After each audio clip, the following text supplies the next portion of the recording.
جی یعلمون میں خیال رکھیں، اپنے اکثر یعلمون منہ کھول دیتے ہیں تو الف ہو جاتا ہے، تو یعلمون اس طریقے سے یعلمون. اور دوسرا خیال رکھیں کہ ہمیشہ اللہ تعالیٰ ہم انشاءاللہ توحید پرست رہیں گے، قرآن سے جڑے رہیں گے، ہمارا شمار کس میں؟ اولو الالباب. چلیے برحمت سبحانک اللہم و بحمدک اشہد ان لا الہ الا انت استغفرک و اتوب الیک. جی آپ کو موقع ہے اگر کوئی.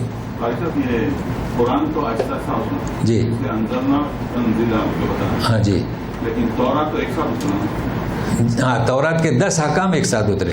40 دن میں جو جی 10 احکام. جی اس کے لیے کیسا قرآن میں لکھا ہے؟ جی اس کے لیے کیسا لکھا ہوا؟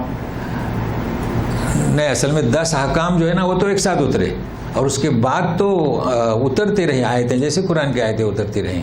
تنزیل اور اندرنا میں ہاں ایک ذریعہ ہے اترنے کا، جی جی اور آہستہ آہستہ ترتیب سے ہوتا ہے. جی جی وہ تو ایک ساتھ اترنا، اور اللہ تعالیٰ خود کلام کرے. ہاں تو انزلنا التوراۃ وانزلنا الزبور. جی ہاں، تو میں سمجھا نہیں سوال، مطلب وہ بھی اسی طرح. دیکھیے قرآن شریف کہاں تھا؟ لوح محفوظ میں نا. جی آپ کا سوال اب سمجھ میں آیا.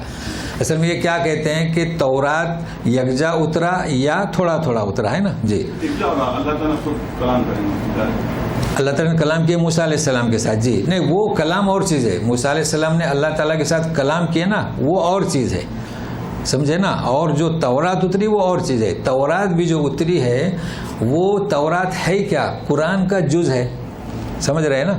تو وہ بھی کہاں تھا؟ لوح محفوظ میں تھا. تو اس میں سے اترا، تو جہاں انزلنا ہے وہ یکجا آسمانی دنیا پر آیا، اور پھر موسیٰ علیہ السلام کے پاس. لیکن وہ جو اتری ہیں وہ 10 آیتیں 10 احکام وہ ایک ساتھ اترے ہیں، اور باقی تھوڑا تھوڑا اترا ہے، اور کلام بھی ہوا ہے، سمجھ رہے ہیں نا. جی جی تشریحات قرآن خوانی آپ نے کہا کہ کس حد تک صحیح ہوگی، اگر یعنی اس سرے سے ہی صحیح نہیں ہے، ہاں، یا کسی حد تک اگر اس کو کچھ تبدیل کر دیں اس کا طریقہ ہے دعاؤں کا یا کیا؟ ہاں قرآن خوانی کا طریقہ کیا ہے؟ تو قرآن خوانی کا طریقہ یہ ہے کہ آپ جو ہے اپنے لیے قرآن شریف کا جو آپ کا جو عمل ہے نا، کیا کہتے ہیں، جو آپ عمل کرتے ہیں، جی روٹین جو ہے آپ کی، جیسے کہ کچھ لوگ پاؤ پارا پڑھتے ہیں، کچھ لوگ مسجد میں ہر نماز سے پہلے پڑھتے ہیں، یہ آپ کا طریقہ کار رہے. اب اس میں یہ ہے کہ جب آپ پورا قرآن کر لیں تو گھر والوں کو جمع کریں، کیونکہ یہ ثابت ہے، اور وہ دعا کریں کہ آپ ایک قرآن شریف پڑھ لیے، تو آپ دعا کریں. تو اس میں جو آپ سبوں کے لیے کریں کہ اللہم اغفر للمؤمنین والمؤمنات ہے نا، الاحیاء والاموات، تو اس میں آپ ان کا خاص ذکر کریں جو آپ کے ہیں. لیکن آپ صرف یہ اہتمام نہ کریں کہ اب میت ہوئی ہے تو اب قرآن پڑھیں، یہ نہیں ہونا چاہیے، پھر بدعت میں آئے گا. جی ٹھیک. آپ نے اسی سلسلے میں قرآن خوانی کے سلسلے میں آپ نے کہا کہ خواص اور عوام کے، کیونکہ خواص میں زیادہ مقبول ہے لہٰذا سمجھتے نہیں بات. ہاں جی. تو یعنی اگر ہم دعوت کا کام کریں تو وہ عوام میں ہمیں شروع کرنا چاہیے یا خواص سے شروع کرنا چاہیے؟ ہاں کہاں پہ زیادہ؟ جی آپ سمجھ رہے ہیں نا کہ خواص سے میری مراد یہ تھی کہ ہمارے جو علماء کرام ہیں وہ اس کو جائز قرار دے رہے ہیں، تو آپ سمجھ گئے، اور مدارس میں ہوتا ہے، تو اب عوام کے پیشوا یہی ہے نا. تو اس سلسلے میں ایک بات کو ذہن میں رکھیں، میں آپ کا جواب بھی دیتا ہوں کہ ہم محنت کس پر کریں، عوام میں کریں یا خواص میں کریں. سب سے پہلی بات یہ ہے کہ ہمارے یہاں لوگ کیا سمجھتے ہیں کہ یہ جو پیشوا ہے نا ہمارے، یہ بنائے ہیں آپ نے. صحیح ہے نا کہ یہ اگر وہ غلط فتویٰ دیتے ہیں تو وہ پیشوا نہیں ہے، آپ نے بنائے، تو ہم انہیں پیشوا سمجھتے ہیں، اور وہ ہمیں اس قرآن خوانی کو جائز قرار دیتے ہیں. اگر وہ یقیناً پیشوا ہوتے تو یہ کبھی نہیں کہتے کہ آپ قرآن خوانی میں بیٹھیں. یہ میری جانب سے میں آپ کو مزید کہہ رہا ہوں کہ، اور ہمارے لیے مسئلہ یہ ہوتا ہے کہ جب ہمارے مقتدا، جب ہمارے اسکالرس ایک چیز کو جائز قرار دے رہے ہیں تو عوام کو کیسے سمجھائیں. تو اب حدیث ہے، قرآن شریف کی آیت ہے کہ فَإِن تَنَازَعْتُمْ فِي شَيْءٍ فَرُدُّوهُ إِلَى اللَّهِ وَرَسُولِهِ، کہ اگر آپ دیکھو کوئی مسئلہ مختلف ہے کہ قرآن خوانی ہو رہی ہے، علماء بیٹھ رہے ہیں، جائے رہے ہیں، اور کچھ لوگ کہہ رہے ہیں کہ ناجائز ہے، تو قرآن لے کے دیکھیں، تو فیصلہ یہ کریں، اور آپ کوشش کریں عوام کو متوجہ کرنے کی. لیکن خاص لوگ جو ہیں اگر آپ کے تعلقات ہیں تو ان سے بھی کہیں، لیکن ان سے کیا ادب و احترام کے ساتھ کہ آپ اس کی دلیل بتائیں، بس یہ تو کر سکتے ہیں، لیکن آپ عوام کو اچھی طریقے سے سمجھا سکتے ہیں. اچھا، آپ ایک ہی بات کو کہنے کے لیے 3 مختلف الفاظ استعمال ہوئے، یولج اللیلہ، یکول اللیلہ، یغشی اللیلہ، جی اس پہ کیا حکمت؟ اس میں حکمت یہ ہے کہ اللہ تبارک تعالیٰ بتلا رہے ہیں، جیسے کہ یہ پیدائش ہے نا، جیسے کہ ایک جگہ اور ذکر ہے کہ مرد جو ہے عورت کو ڈھانکتا ہے، ہے نا. تو ڈھانکنے کے بعد پھر وہ مراحل شروع ہوتے ہیں. تو اس میں بڑی حکمت ہے, اس کو کیا کہتے ہیں, فصاحت اور بلاغت کی, کہ ایسا نہیں ہے کہ رات دن میں داخل ہوتے, ایسا نہیں, بتدریج. اس میں حکمت کیا ہے, بتدریج. اور ہمارے لیے یہ اس میں نصیحت ہے کہ ہم بھی دنیا میں جو بھی عمل اختیار کریں بتدریج. اچھا محتاج آپ نے کہا کہ اولیاء محتاج ہیں, جی وہ یہ سمجھتے ہیں ہاں. جو ان کے چڑھاوے چڑھاتے ہیں, جی تو وہ پھر اولیاء ہی کیا ہوئے؟ کیا ان کو اتنی بات سمجھ میں نہیں آتی کہ محتاج ہے تو پھر یہ اولیاء کہاں سے ہوئے؟ ہاں. وہ کیوں سمجھتے ہیں محتاج؟ جی جی, یہ اصل میں جاہلیت کا تصور تھا کہ اگر ہم راستے پر جا رہے ہیں, پہاڑی پر بکرا ذبح نہیں کریں گے تو جنات ہم سے ناراض ہوں گے, یہ ان کا تصور تھا. تو یہ اب ہم مسلمان بھائیوں میں آیا ہے کہ مزار ہے گاؤں میں تو ان کا عرس منائیں اور بکرا ذبح کریں. یہ ان کا جاہلی تصور ہے. وہ سمجھتے ہیں کہ یہ, جب کہ وہ اگر واقعی میں وہ بت ہوتے, الہ ہوتے, تو ان کو کسی چیز کی ضرورت نہیں. جی چلیے, تفصیل ہو گئی ماشاء اللہ. تو گزارش یہ ہے کہ ذرا جلدی آیا کریں. وہ اصل میں پارکنگ کا مسئلہ ہے نا, تو ہم کو پھر قرات ذرا ڈبل کرنا پڑتی ہے, تو شروع سے آ جائیں, ذرا کوشش کریں. چلیے سبحان اللہ. قرآن خوانی کسی کہیں بھی کیسے جائز ہے؟ مثال کے طور میں مثال دیتا ہوں کہ اگر ہم نے نیا گھر لیا ہے, کسی اوپننگ ہے, ہاں, تلاوت, قرآن خوانی نہیں, تلاوت. ایک اگر آپ قرآن نیا گھر ہے نا, تو کسی صاحب سے کہیں کہ ایک سورہ پڑھیں یا ایک رکوع پڑھیں بس. قرآن خوانی نہیں کرتے. نہیں, قرآن خوانی کیوں کرتے ہیں؟ جمع ہو کے قرآن, نہیں, یہ غلط ہوا. بہت اچھا آپ نے سوال ہے. اسی وقت